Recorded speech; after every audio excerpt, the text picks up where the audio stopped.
Typically, that would put her up high enough that we could get her off the table.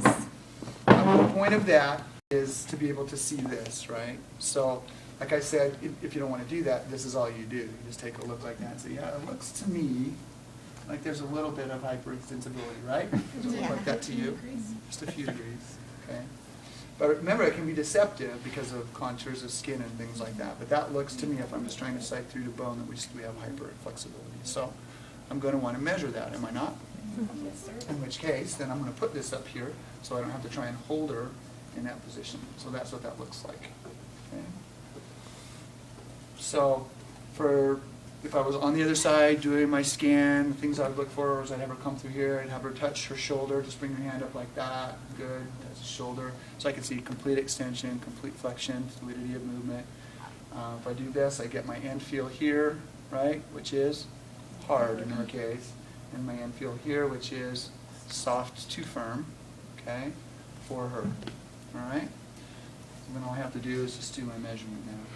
Remember that I line up the goniometer with the axis of rotation at the lateral humeral epicondyle, and the stationary arm through the longitudinal axis of the humerus, pointing up towards the acromion right up here, and then my movable arm down towards the radial styloid process, through the midline of the forearm.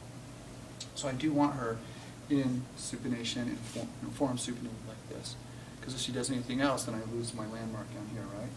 She's up here. I'm going to get a false measure. So from there, it's really easy. I look at my goniometer so that I make sure of everything that I'm supposed to see here, right? Sit down like that. I'm first going to measure her extension. I've got to find her lateral epicondyle, which is right there. I keep my finger on it. So there it is, right through there. So that's where I put my axis of rotation. That I line up through the midline here. This one through the midline here. And I get about 12 degrees. So that's significant, isn't it? Okay. So that's 12, 0, and I'm going to measure this one.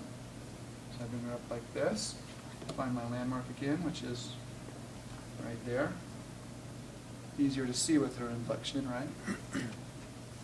Yes, Ken. Don't die on me now. Yes, Captain. Oh, Captain. Oh, Captain, my Captain. I love it. I do. One more reason you're not a cop. That is correct. And that's about 145 degrees. So I would document that 12, 0, 145, right? Extension deflection arc, and with a hard extension end feel and a soft flexion end feel.